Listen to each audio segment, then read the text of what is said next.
Week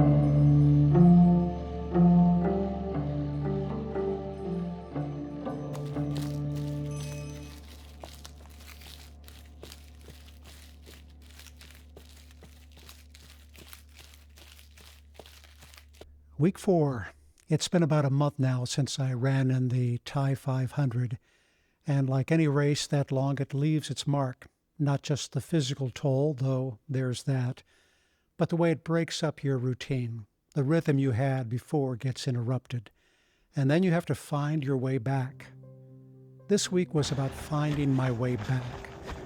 I'm in what my training plan calls base rebuild, which is a polite way of saying you're not quite yourself yet, so don't pretend you are. Easy to moderate effort, walk when you need to walk, run when you can run, listen to what your body's telling you. 6 days out of 7, I ran. Sunday, I rested. The numbers tell one version of the story, 93 kilometers covered. The target was 95. Close enough. But here's where it gets interesting. The vertical gain. I had 312 meters for the week. The target? 1,350 meters. Sometimes the story the numbers tell isn't the story you plan to tell. The terrain was smooth, relatively flat, which is another way of saying I wasn't ready for the mountains yet, and I knew it. I also played 7 hours of pickleball this week, cross-training. It's in the plan for a reason. All that lateral movement, the quick changes of direction, your brain having to stay actively engaged in real time. Running 250 miles is one kind of challenge, but keeping your body resilient, keeping your mind sharp, that requires more than just putting one foot in front of the other. Monday and Wednesday, I ran the same stretch of the Maricopa Trail near my house. There's something comforting about familiar ground when you're rebuilding. You know every turn, every slight rise, every place where the desert creosote grows close to the path.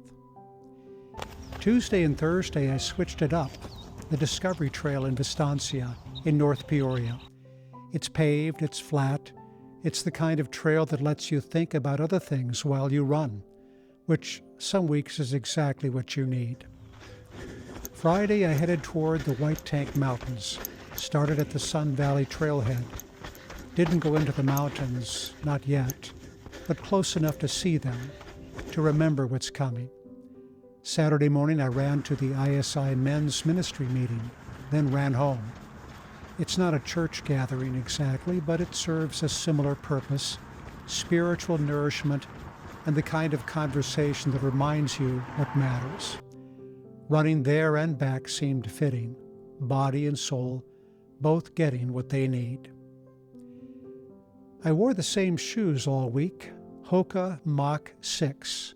They're light, they're bouncy, they feel quicker than they should, given how much cushioning they have. Here's what I like about them.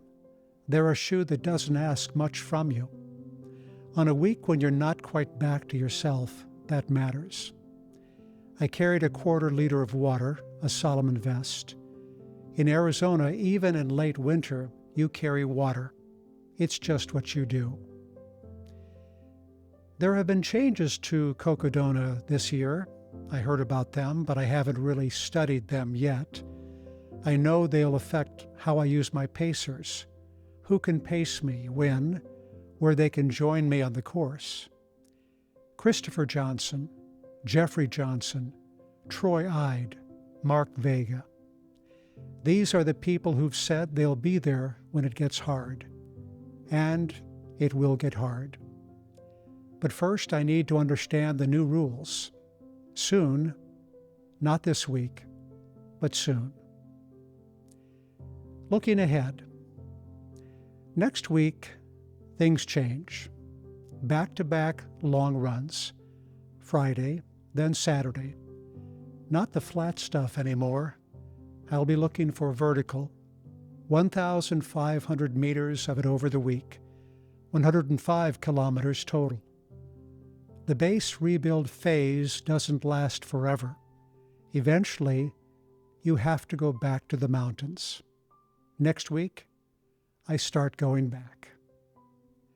That's the work for this week.